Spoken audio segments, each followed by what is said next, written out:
నమస్తే అండి అందరికీ. నేను మీ Madhavi Krishna. Welcome to my channel Madhavi Krishna's Navarasa Kathamalika Telugu audio stories. వినండి, వింటూనే ఉండండి ప్రతిరోజు సరికొత్త ఎపిసోడ్లని. ఈ కథలు కనుక మీకు నచ్చినట్లయితే తప్పకుండా లైక్ చేయండి.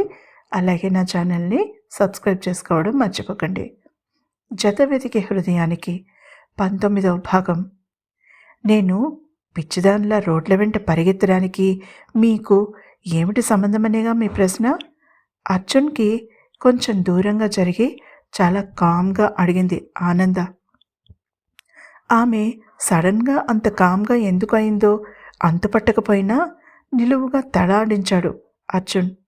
సంబంధం ఏంటంటే, మీరు ఎక్కడ పడితే అక్కడ నన్ను పెళ్లి చేసుకోబోతున్నారని టామ్ చేస్తుంటే తమరి చెల్లెలు కూడా అదే పని చేస్తోంది.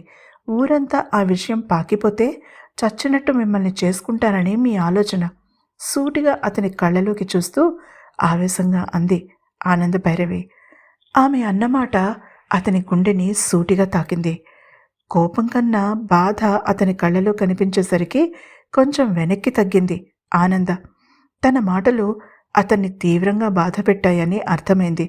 కానీ అన్నమాటని వెనక్కి తీసుకోలేదుగా. అయినా తను అంత కాని మాట ఏమందని? ఒక ఆడపిల్ల జీవితంతో ఆడుకుంటారా ఎవరైనా? తనకి తానే సర్ది చెప్పుకుంది. రాజ్యంపిని దగ్గర అలా మాట్లాడమని నేను మాళవికకి చెప్పలేదు. నేను మణమ్మమ్మకి తప్ప ఇంకెవరి దగ్గర ఆ మాట అనలేదు. పళ్ళు బిగించి అన్నాడు అర్జున్. మీరనరు, అదే తెలివంటే. ఒకరి దగ్గరంటే వాళ్లే అందరి దగ్గర చెప్తారు. అదే మీ చెల్లెలి వెనకాల ఎవరైనా అలా పడితే ఊరుకుంటారా? చితక్కొడతారు. అంతవరకు వచ్చాక ఇక మనసులో ఉన్న ఆవేశాన్ని దాచుకోదలుచుకోలేదు ఆనంద. ఎప్పుడు ఎదుటి వ్యక్తి ఏమనుకుంటాడో అని భయంగా బ్రతకడమే తన పరిస్థితి. కానీ అర్జున్ దగ్గర ఎందుకో ఆమెకి భయం వేయలేదు. బహుశా తను అతనిని ఎంత బాధ పెట్టినా తనకి అతని నుంచి ఎలాంటి ప్రమాదమూ రాదని అంతరంతరాలలో ఆమెకి తెలిసేమో. అందుకే మాట విసిరింది. ఎవడో ఒకడు మాళవికని పెళ్లి చేసుకుంటారని చెప్పి ఇలాగే చేస్తే అప్పుడేం చేస్తారు? ఊళ్ళో నుంచి తన్ని తరిమేస్తారా? మీకొక న్యాయం, అవతలవాడికి ఒకటినా? భావరహితంగా అడుగుతున్న ఆనంద వైపు ఒక క్షణం తీక్షణంగా చూశాడు అర్జున్. ఆ క్షణంలో తన మాట నిజం కాబోతోందని తెలిస్తే ఆనంద అసలు ఆ మాట అనేదే కాదేమో. ఆవేశం నరనరంలోనూ పాకుతుంటే ఆవేశంగా ఒక అడుగు ముందుకు వేశాడు పిడికిళ్ళు బిగించి అర్జున్. ఆమె భయంతో వణికిపోతూ కళ్ళు గట్టిగా మూసుకుని అప్రయత్నంగానే చేతులు తన మొహానికి అడ్డు పెట్టుకుంది. అతను షాక్ తిన్నాడు. తను ఆమెను కొడతాడనుకుందా? అతని దవడ కండరం ఒక్క క్షణం బిగుసుకుని మళ్ళీ మామూలైంది. ఆనంద భైరవి. అతను పూర్తి పేరుతో పిలిచేసరికి ఆమె నెమ్మదిగా కళ్ళు విప్పి చూసింది. అతను అసలు ఆమె దగ్గరగా లేడు. ఇద్దరి మధ్య 3 అడుగుల దూరమైనా ఉండి ఉంటుంది కనీసం. ఆమె అయోమయంగా చూసింది అతని వంక. నేను రమేష్ని కాదు, మంచి చెడు విచక్షణ లేకపోవడానికి. అలాగే నేను నీ నాన్నని కాను, ఒక స్త్రీ మీద చెయ్యి చేసుకోవడానికి. దీనిని బట్టి నా మీద నీ అభిప్రాయం నాకు అర్థమైపోయింది. నేను ఒక సంస్కారహీనుడినని నీ దృష్టిలో అర్థం. ఫైన్, నాలాంటి వాళ్ళకి దూరంగా ఉండడం మంచిది అంటూ విసురుగా అక్కడి నుంచి మేడ మీదకి వెళ్ళిపోయాడు. ఆమె స్థాణువే నిలబడిపోయింది. ఆమె మొహం రక్తం లేనట్టుగా తెల్లగా పాలిపోయింది. తను అతన్ని బాధ పెట్టడం కాదు, అవమానించిందని అర్థమైంది. ఏం చేసింది తను? తన కోసం పనులు మానుకుని అన్ని వీధులు వెతుకుతూ వచ్చి తనని ఇంటికి తీసుకువచ్చిన అర్జున్తో తను ఎందుకలా మాట్లాడింది? మతిపోయింది తనకి. అర్జున్తో ప్రేమలో పడింది తను. అందుకే భయపడింది.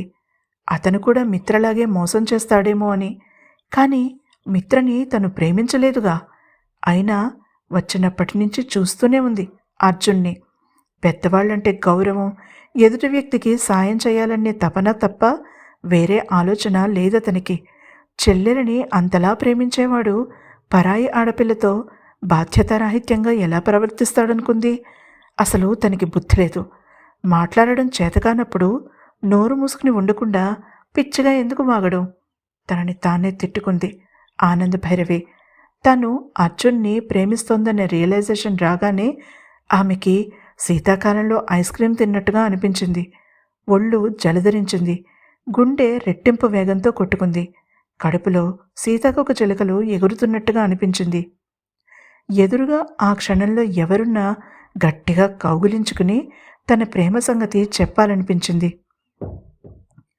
ఆమెలో ఇన్ని భావాలు పొంగుతుంటే అర్జున్కి మాత్రం ఆ క్షణంలో ఎదురుగా ఎవరుంటే వాళ్ళని పిచ్చిగా కొట్టాలని ఉంది. అందుకే ఆనంద నుంచి దూరంగా వచ్చేశాడు. ఎదురుగా ఉన్న గాజు ఫ్లవర్ వేస్ అతని కోపాన్ని తన మీద చూపించమన్నట్టుగా నిటారుగా నిలబడి ఉంది టేబుల్ మీద. అతని చేతులు ఆ వేస్ని పట్టుకోవడానికి ముందుకి కదిలి అంతలోనే కిందికి జారిపోయాయి. అది తన పుట్టినరోజుకి మాళవిక తన సొంత డబ్బులతో కొనిచ్చింది. వస్తువుని నాశనం చేసేంత విచక్షణారహితంగా కోపం అతనికి ఎప్పుడూ రాలేదు ఇంతవరకు. కానీ ఆనంద తన సహనాన్ని పరీక్షించేస్తోంది. ఆమె మాటలు ఇంకా వాడి ముళ్ళలా గుచ్చుకుంటూనే ఉన్నాయి గుండెల్లో. చిన్నగా తల విదిలించి బాత్రూంలోకి నడిచాడు. షవర్ కింద నిలబడి చల్లటి నీటిధార తనని తడుపుతూ ఉంటే కొంచెం చల్లబడింది అతని ఆవేశం. స్నానం పూర్తి చేశాక కొంచెం రిలీఫ్ ఫీల్ అయ్యాడు అతను. అతని కళ్ళ ముందు పరుచుకున్న ఎర్రటి తెర తొలగిపోయాక ఆనంద గురించి ఆలోచించాడు అతను. ఆమెకి గెస్ట్ రూమ్ చూపించాలి. ఆమెకి ఎదురుపడడం కానీ మాట్లాడడం కానీ ఇష్టం లేదు అతనికి. ఈసారి అలాంటి మాట అంటే ఆమెని ఏం చేస్తాడో తనకే తెలీదు. కానీ ఆమె అవసరం చూడడం తన బాధ్యత. అలా అనుకోగానే చకచకా డ్రెస్ చేసుకుని కిందికి నడిచాడు. తను మేడ మీదకి వెళ్ళినప్పుడు ఎలా నిలబడిందో ఇప్పుడు కూడా అలాగే నిలబడింది. ఒక్క క్షణం గతుక్కుమన్నాడు. ఆమె భయస్థురాలని మొహమాట పడుతుందని తెలిసి కూడా తన ఆవేశంలో ఆమెని పట్టించుకోకుండా వెళ్ళిపోయాడు. మనసులోనే బాధపడ్డాడు. కానీ బయటికి చూపించలేదు. కుడి చేతి వైపు ఉన్న రూంలోకి వెళ్ళు. గెస్ట్ రూమ్ అది. స్నానం చేసి వచ్చే లోపల తినడానికి ఏమైనా చూస్తాను మర్యాదగా చెప్పాడు. అతను కోప్పడతాడని మొహం గంటు పెట్టుకుని ఉంటాడని తను క్షమించమని అడిగితే సరిపోతుందని అనుకుంది ఆనంద. కానీ అతను ఆమెకి ఆ అవకాశమే ఇవ్వలేదు. గెస్ట్ రూమ్ మనసులో అనుకుంది. నేను గెస్ట్నా మీకు? ఉండబట్టలేక అడిగింది. నువ్వు నాకు ఫ్రెండ్వి కూడా కాదుగా అంటూ డోర్ తీసి పట్టుకున్నాడు అర్జున్. క్లోజెట్లో మాళవిక కొన్ని నైట్ డ్రెస్సెస్ పెట్టింది ఎమర్జెన్సీ కోసం. నీకు కావలసినది చూసుకో. ఆమె లోపలికి వెళ్ళాక చెప్పి ఆమె మొహం మీదే తలుపు వేసేశాడు. ఆనందకి కళ్ళలో నీళ్లు తిరిగాయి. ఉక్రోషంతో బెడ్ని గట్టిగా తన్నింది. నొప్పితో ప్రాణం విలవిలలాడిపోతుంటే వెక్కి వెక్కి ఏడ్చింది.